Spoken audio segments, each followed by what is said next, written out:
All right, welcome to Behind the Scenes. Today in studio, we have Marvin Logan from Oh Wow, Executive Director. So Marvin, welcome to the studio. Yes, great to be back. Always happy to be in one of the coolest spaces in Youngstown. Oh, that's so nice of you. Thank you. I appreciate no problem. that. My pleasure. So why don't you tell our viewers a little bit about the history, how you came upon Oh Wow, and how you got yourself involved? Absolutely. So Oh Wow, the Roger and Gloria Children's Center for Science and Technology, I always like to refer to it as the phoenix that rose from the ashes of the Children's Museum of Mahoning Valley. Our founders, Roger and Gloria, they had one goal, one vision in mind. They wanted to make STEM accessible for everyone, and they wanted to be able to do that in a cool place. And so Oh Wow was founded in 2011. And since then, over the last decade and some change, we've been able to provide service to over 1 million learners. We see about 50,000 visitors every year that are downtown in our physical facility. We serve about another 25,000 outside of that building through community programs, after-school programs, those different kinds of things. And Oh Wow serves as a collision of creativity, critical thinking, problem solving that is all geared towards being able to build a better STEM learner. And as Ohio is continuing to grow and different opportunities are coming, we're happy to be one of Northeast Ohio's largest supplemental STEM education providers, and only up from here. All right. So what about your story? Where'd you come from? So I'm a Warren native, Valley guy. When I first was able to boomerang back home, the joke that I told was it'll be nice that I have to use a GPS to get around the meetings. But have been in the nonprofit industry my entire life. This was something I decided I wanted to do at 13. I met 3 other young African American males that were doing this work, and I thought it was the coolest thing ever. And I said, "What you can make an impact, serve the community, and people will pay you enough to pay your bills. Sign me up." So I've been on this path, on this trajectory for a long time. Did my undergrad degree at Kent State University, majoring in Pan-African Studies with concentration in youth development media studies. After kicked my career off and did some awesome work around the country, was able to go back to the University of Notre Dame and get my master's in nonprofit administration. And so have really been able to leverage a bunch of amazing experiences. I started out at Usher's New Look working under Gavin McGuire, who was Chief Operating Officer, and I just showed up, moved to Atlanta with all my stuff packed in a car, no job, and said, "Hey, put me in the game." And so, he's somebody who I really, really appreciate. Him, Derek Tolles, and Sean Wilson are all the folks that got me started in this work. And I've had the opportunity to, really learn under their tutelage for over a decade and been able to do some really cool and awesome stuff. So came here by way of Detroit. I was the director of programming for the Boys and Girls Clubs of Southeast Michigan, and got a call about an opportunity in STEM, and this was pre-Intel announcement, so it wasn't even as cool as it is now. But was really, really excited to be able to come back to the Valley after getting to serve kids across the country and across the world. Being able to do it right here in my backyard meant something to me. So that's a little bit of my story. So the nonprofit world is not an easy world to be in to begin with. You're always in a state of fundraising, but you somehow really have good community support. There's a lot of people who stand in and get involved and whatever, and you're an ambitious guy who's got these big plans. So it's a lot of credit to effort that you're putting into our community. Thank you. Yeah, it's helpful that we had a good foundation to start from. I think our level of community support has been tremendous, and even now, as we're moving into our biannual campaign, we termed it more than a place, because we felt the community need to be reoriented and re-educated about what it is that we do, how we do, what we do, where we do, why we do it, all of those different things.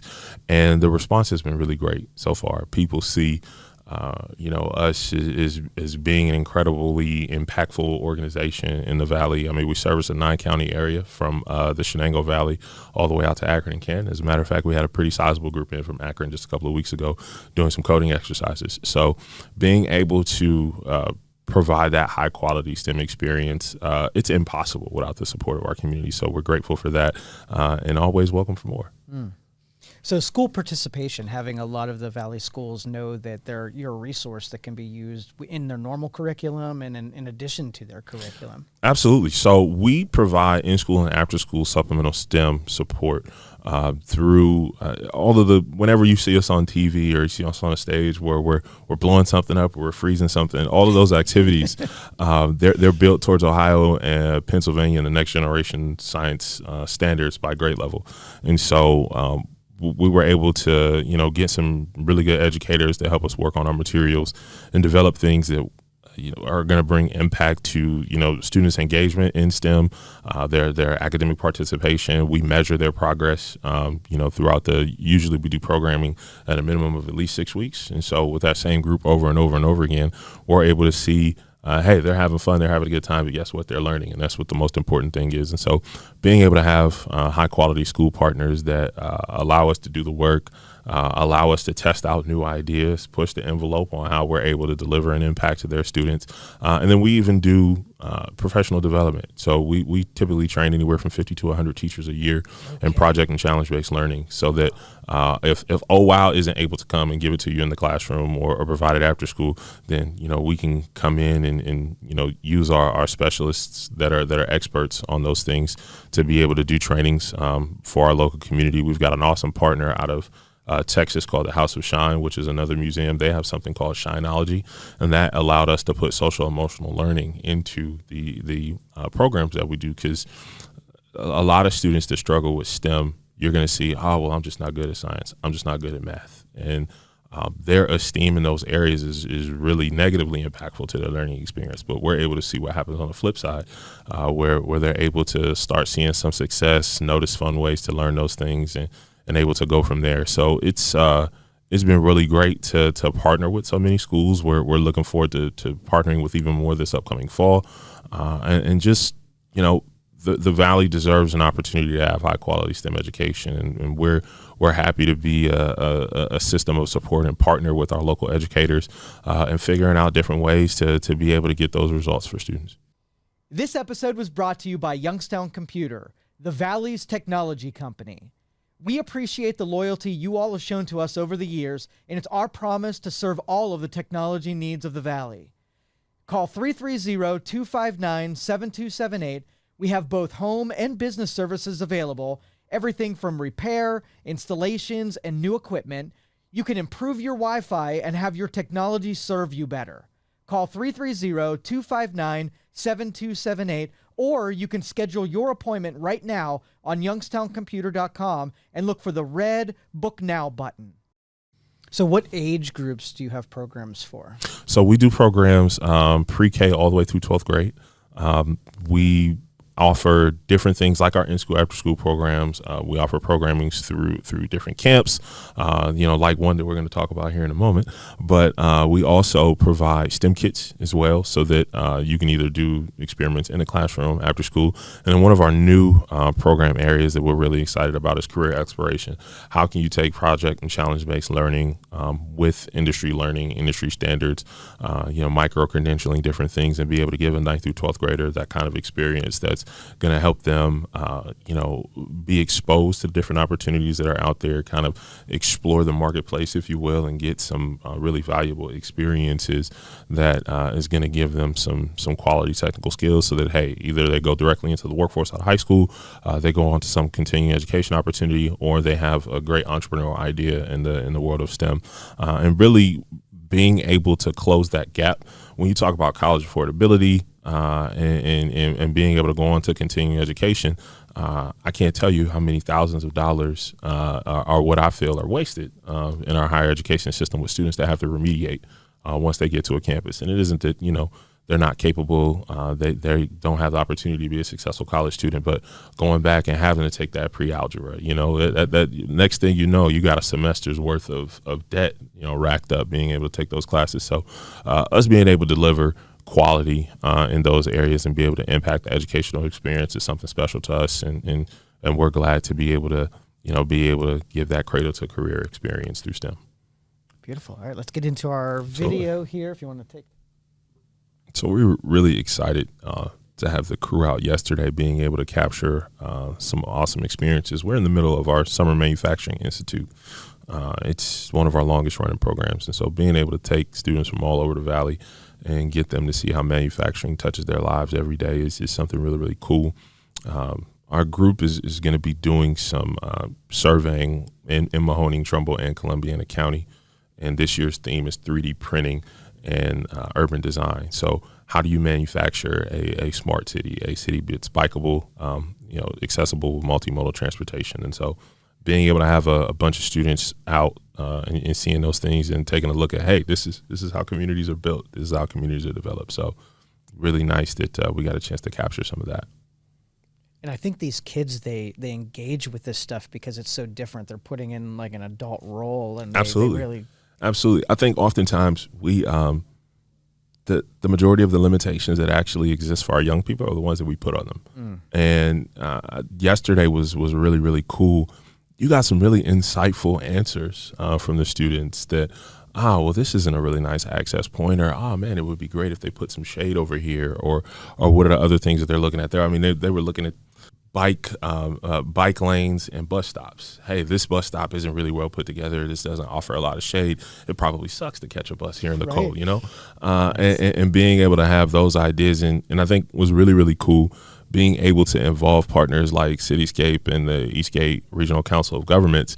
They're actually taking information from the surveys that these students do. And one day when these kids are in high school, they're adults, they'll be able to go by some places and say, hey, look, I actually had a part. That was my idea. That's the cool thing. And that's what we're about with bringing our experience. And I think sometimes, when you think about, oh, wow, and you think about, repopulation, economic development, those might not be things that you put together. But for us, it's, if we can continue to do programs like this and be able to get youth input and be able to elevate the youth voice, what better ways to get them committed and in love with the community than be able to see the different work and projects that they do themselves and be able to see it. And so, in a dream world, we start with a student in kindergarten. They're coming and visiting and going on field trips and being able to come to our camps.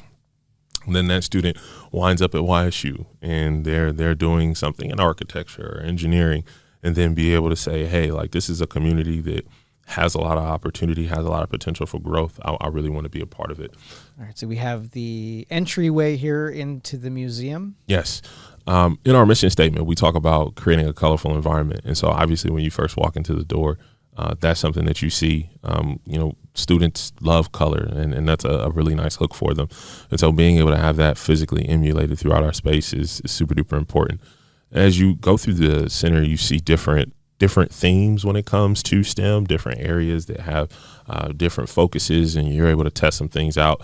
Something else that's really cool for us, when folks come in, they probably notice the fencing and the orange cones and the barrels around the building. Well, we have just kicked off our Phase 4 renovation project, which is going to help create more space throughout the rest of the building. The OWOW is able to offer innovative experiences for our community. And something that was really important for us, as Ohio was transitioning to becoming the Silicon Heartland, and we're the Voltage Valley, those are some of the greatest innovations and technologies, not just in Ohio, not just in the Midwest, but in the world. And so we thought, if we're serious about educating students in STEM, then our physical space and our programming needs to be able to reflect those things. And so what we're going to be bringing in up on the second floor, some very, very cool spaces that I'm excited to open up. We're gonna have a fully immersive VR classroom, so ways that you're able to interact with a virtual environment. We'll have a 3D printing and additive manufacturing micro learning lab, and so you see it'll be things that are fun and spark the interest on our first floor and lower levels, and then ways that we can continue to take that advanced learning. So we've got our microelectronics section here. You can go here, build a battery, build a robot, and then be able to go upstairs and test some theory on what those kinds of things look like, and how can I code this robot. While you're downstairs, you may only be able to get it to do one or two things, but when we're able to do some programming upstairs, you'll be able to have endless possibilities. And so it's important to continue to build those experiences that students are going to keep having their oh wow moment and keep having the oh wow experience throughout the life cycle. This is one of my favorite areas here, Amazing Airwaves. The thing that always makes me laugh is that we have a bin of things that they're supposed to put in the tubes, and then all other kinds of things end up in the tubes. But it's really cool to see the students like play with the levers and be able to say, "Ooh, this is how wind and wind power will change the trajectory of something." So, really just continuing to have those kinds of exhibits that give you a ton of options that you can do stuff with. You can make your circuit board do over 100 things, and you can turn on a light, you can turn fan. That was my favorite there. I swear, I sat down and we did circuits, and there was just this mass of kids around me connecting batteries in and making the light come on, a switch. It was great, fantastic. Yes, really cool stuff. And so showing them how they're able to alter an environment and being able to create something cool and fun, and understanding what's the science behind music, what's the science behind sound. How are you able to change sound, alter sound, how can you amplify sound, those different kinds of things. And how skilled are you? Are you skilled enough to go into the laser guitar and actually play a song, right? But very, very cool, neat areas with neat things. How many places can you go and milk a plastic cow, right? Right. And it's not actually plastic. I don't actually know what it's made out of, but it's something really, really cool. The and water. The paper airplane launcher too is somewhere over in that direction. So we're actually our airplane exhibit is going to have some very cool additions in the very near future that I think people are going to really enjoy. But different ways to be able to understand aerospace and aeronautics in a different way. Just having all of these different spaces where there's no set way to do things. You can come in and kind of just create, and your creation can go as far as your imagination is willing to take it. This episode was brought to you by Youngstown Computer, the Valley's technology company. We appreciate the loyalty you all have shown to us over the years, and it's our promise to serve all of the technology needs of the Valley. Call 330-259-7278. We have both home and business services available, everything from repair, installations, and new equipment. You can improve your Wi-Fi and have your technology serve you better. Call 330-259-7278, or you can schedule your appointment right now on youngstowncomputer.com and look for the red Book Now button. The water exhibit's always a very popular one. Absolutely. People love that thing. Being able to see, how can I change the flow of water? How can I make waves? How can I, switch up the stream? And, have I made a stream that's strong enough to make this float down the table, or do I need to change this up and add more pressure? It's always cool to see how the different configurations that folks come up with and the different things that they're able to do. Besides, what kid doesn't want to get wet a little bit, right? What I like most is some parents will start getting involved and just to be part of the kids, and then they'll start digging it. And you watch a parent start playing in the water. So it's always funny how much adults actually learn when they're in our spaces and when they come to our programs. And some of the parents that some of our after-school programs are actually managed by PTAs. And so you get to see the parent come in and doing the activity and learning with the student.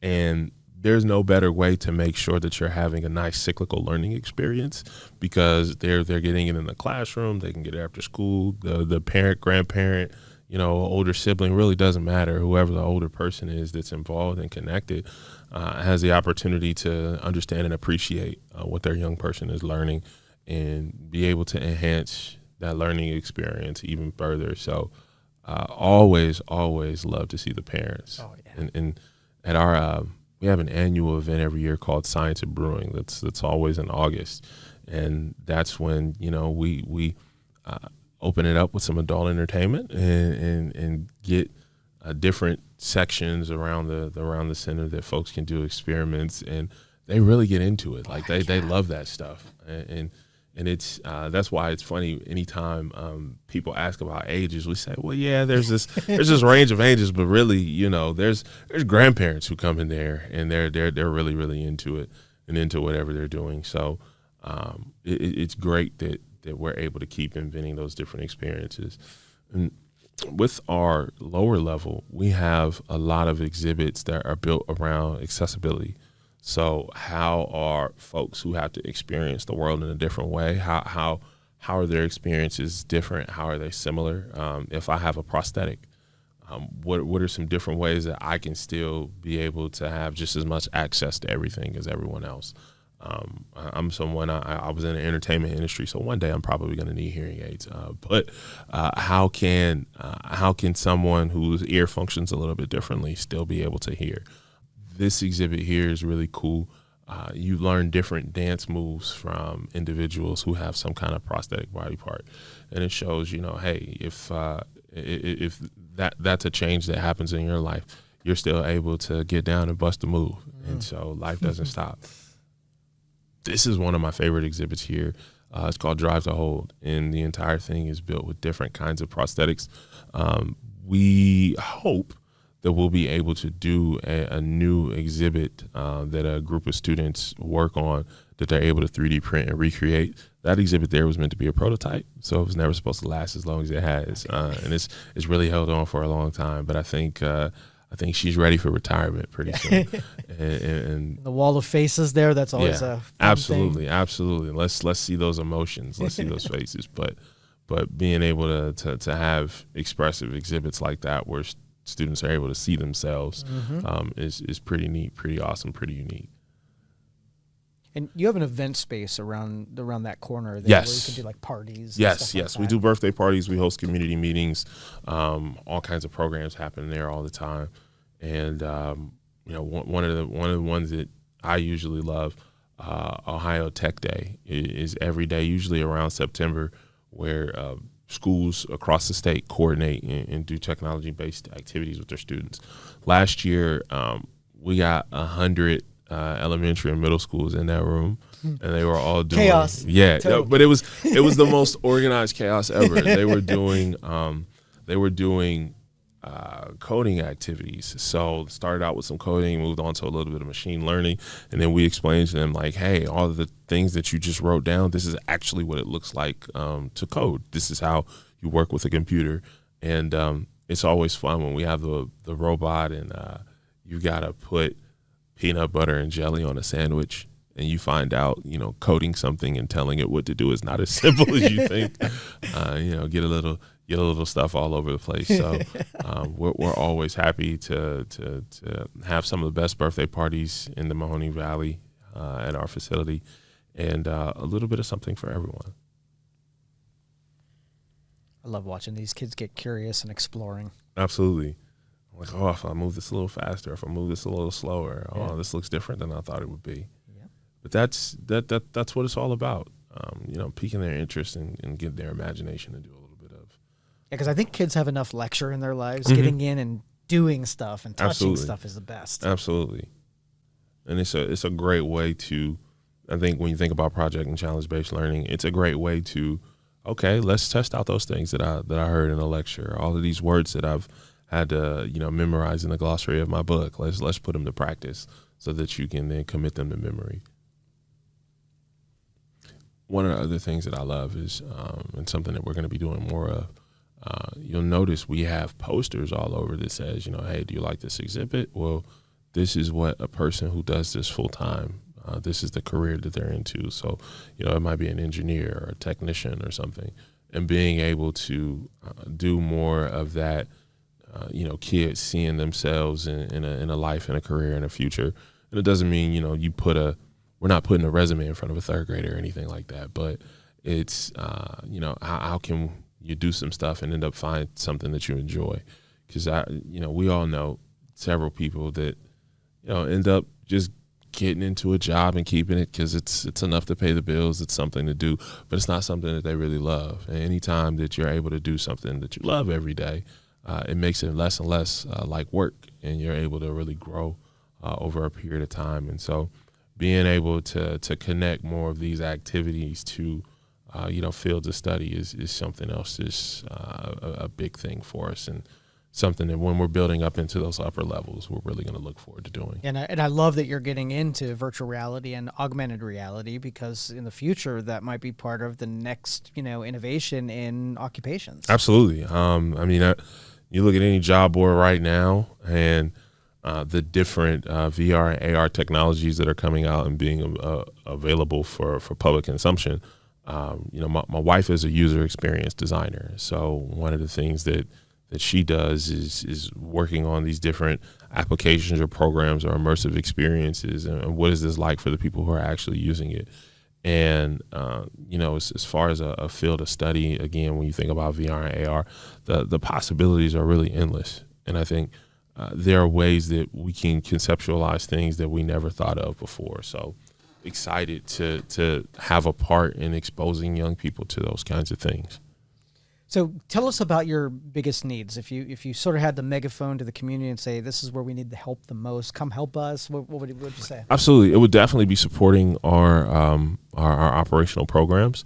The best of what we have to offer can sometimes be expensive when you think about project and challenge-based learning. It's all stuff and people. All right, and that's how you're able to educate. So I think being able to get support behind those things, supporting our biannual campaign in Q2, Q4 of every year, we do a big fundraising push where we get hundreds of donations of support, and everything really counts. Whether you send me a check for $1,000 or you send me a check for $5.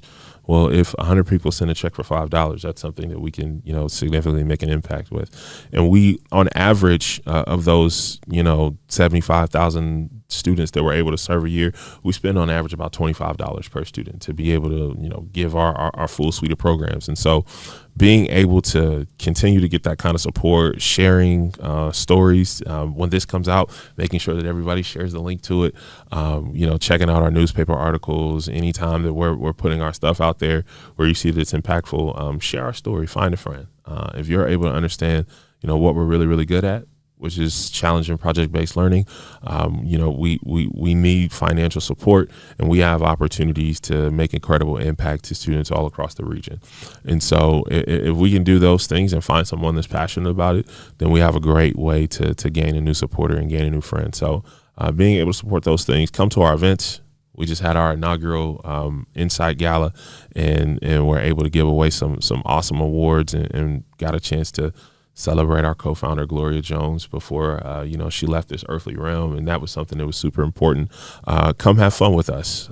Science of Brewing is August Friday 11th this year, and you can come out and party for a good purpose.